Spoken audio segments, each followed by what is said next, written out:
Artificial intelligence মানে AI মডেলগুলোর সাথে আমরা রোজই ইন্টারঅ্যাক্ট করছি, কিন্তু কিভাবে ওদের সাথে আরও ভালোভাবে আরও কার্যকরভাবে কথা বলা যায়, আজকের আলোচনায় আমরা ঠিক এই বিষয়টাই একটু খুঁটিয়ে দেখব, বিশেষ করে প্রম্পট ইঞ্জিনিয়ারিংয়ের দুটো খুব বেসিক পদ্ধতি নিয়ে।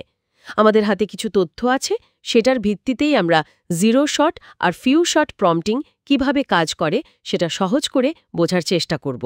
হ্যাঁ, একদম। এই কৌশলগুলো বুঝলেন, এগুলি আসলে এই শক্তিশালী ল্যাঙ্গুয়েজ মডেলগুলোকে ঠিকঠাক কাজটা বুঝিয়ে দেওয়ার একটা উপায়। ঠিক। এগুলো ঠিকমতো ব্যবহার না করলে মডেলের যে বিরাট ক্ষমতা সেটা কিন্তু পুরোপুরি কাজে লাগানো যায় না। আচ্ছা আচ্ছা, আমরা প্রায়ই শুনি যে এআই মডেলকে নাকি শুধু বললেই কাজ হয়ে যায়। এই যে ধারণাটা, এটাই কি জিরো শট প্রম্পটিং?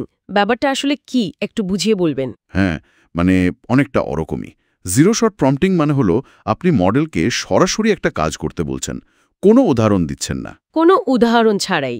হ্যাঁ, এটা সম্ভব, কারণ মডেল তো আগে থেকেই প্রচুর ডেটা দিয়ে ট্রেন্ড, ওর একটা নিজস্ব জ্ঞান ভাণ্ডার আছে। যেমন ধরুন সেন্টিমেন্ট ক্লাসিফিকেশন, একটা লেখা পজিটিভ, নেগেটিভ নাকি নিউট্রাল সেটা বের করা। হ্যাঁ হ্যাঁ। আপনি যদি মডেলকে একটা বাক্য দেন, যেমন I think the vacation is okay, আর বলেন এটাকে ক্লাসিফাই করতে, সে কিন্তু কোনো উদাহরণ ছাড়াই বলে দেবে নিউট্রাল। ও আচ্ছা, কারণ ও আগে থেকেই সেন্টিমেন্ট ব্যাপারটা বোঝে। ঠিক। বিশেষ করে GPT-4 বা ক্লড 3 এর মতো যে উন্নত মডেলগুলো আছে, সেগুলো ইনস্ট্রাকশন টিউনিং নির্দিষ্ট নির্দেশ ফলো করার জন্য তৈরি করা, আর RLHF মানুষের ফিডব্যাক থেকে শেখা, এই দুটোর কারণে এই ধরনের কাজে খুবই দক্ষ হয়ে উঠেছে। তার মডেলের নিজের জ্ঞান আর নির্দেশ বোঝার ক্ষমতার উপরই এখানে ভরসা করা হচ্ছে। কিন্তু সবসময় কি শুধু বললেই কাজ হয়ে যায়? সব কাজেই কি জিরো শট চলে? না, সবসময় হয় না।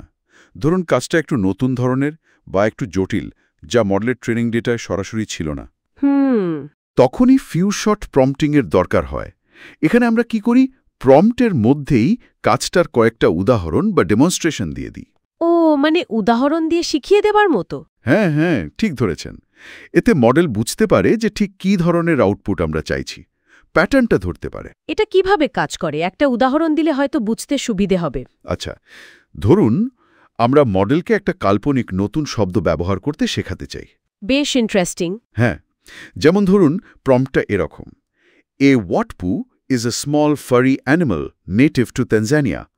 An example of a sentence that uses the word watpu is, we were traveling in Africa and we saw these very cute watpus. To do a fardaddle means to jump up and down really fast. An example of a sentence that uses the word fardaddle is, এই যে একটা উদাহরণ দিলাম ওয়াটপু দিয়ে, এটাকে বলে one shot. আচ্ছা, one shot. হ্যাঁ, এটা দেখে মডেল শিখে নেয় ফারডাডল দিয়ে বাক্যটা কেমন হতে পারে। হয়তো আউটপুট দেবে, when we won the game, we all started to ফারডাডল in celebration. বাহ, এটা তো বেশ কাজের। কিন্তু এই যে উদাহরণগুলো দেওয়া হচ্ছে এই ফিউ শটে, এইগুলোর ব্যাপারে কি কিছু মাথায় রাখতে হয়? উদাহরণের কোয়ালিটি বা ফরম্যাট? হ্যাঁ, এখানে একটা খুব মজার জিনিস আছে কিন্তু। একটা গবেষণায় মিন আর তার সহকর্মীরা দেখেছেন যে উদাহরণের ফরম্যাট বা কাঠামোটা খুব গুরুত্বপূর্ণ।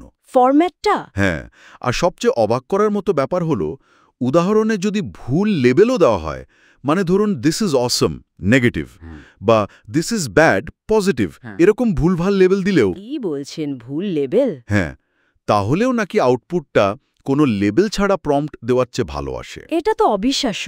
তার কন্টেন্টের চেয়ে ফরম্যাটটা বেশি জরুরি হয়ে যাচ্ছে? মনে হচ্ছে তাই। ফরম্যাটে যে ধারাবাহিকতা, সেটাই মডেলকে প্যাটার্ন চিনতে সাহায্য করে। ভেতরের তথ্যটা ভুল হলেও ফরম্যাট ঠিক থাকলে কাজটা নাকি ভালো হয়। অদ্ভুত ব্যাপার, তাই না? সত্যি অদ্ভুত। তার কি আমরা ধরে নেব যে ফিউ শট প্রম্পটিং সবসময় জিরো শটের চেয়ে ভালো, যেহেতু উদাহরণ থাকছে? না, তেমনটাও বলা যায় না। বিশেষ করে যখন কাজটা বেশ জটিল যুক্তির ওপর নির্ভর করে, তখন কিন্তু ফিউ শটেরও সীমাবদ্ধতা দেখা যায়। ও আচ্ছা, যেমন ধরুন একটা পরীক্ষায় মডেলকে কয়েকটা বিজোড় সংখ্যা দেওয়া হলো, দিয়ে জিজ্ঞেস করা হলো এদের যোগফল জোড় না বিজোড়।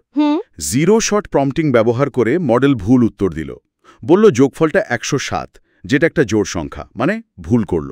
আচ্ছা, ভুল করল। কিন্তু তারপর যদি ফিউ শট ব্যবহার করা হয়, কয়েকটা সঠিক উদাহরণ দিয়ে? হ্যাঁ, সেটাই করা হয়েছিল। কয়েকটা সঠিক উদাহরণ দেওয়া হলো প্রম্পটে, কিন্তু দেখা গেল একই ধরনের অন্য প্রশ্নে মডেল আবারও ভুল উত্তর দিচ্ছে।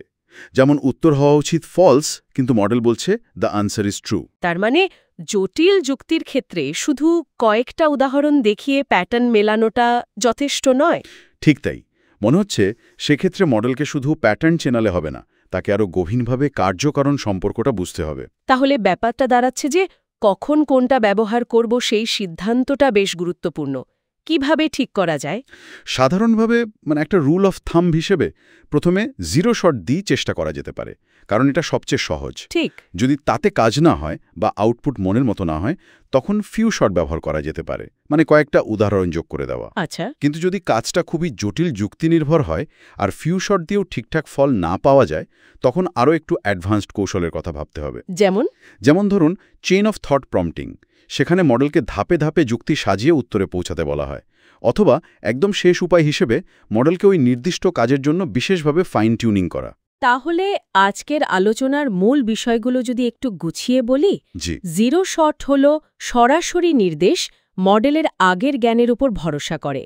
আর ফিউ শট হল উদাহরণ দিয়ে শেখানো, যেখানে প্যাটার্ন মেলানোটা জরুরি। একদম। কিন্তু কাজের জটিলতা বাড়লে এগুলোরও সীমাবদ্ধতা আছে। তখন আরও উন্নত পদ্ধতির দরকার হতে পারে। তার মানে সঠিক কৌশলটা বেছে নেবাটাই আসল, তাই না? একেবারে ঠিক। আর শেষে একটা প্রশ্ন রেখে যাই সবার ভাবার জন্য। বলুন।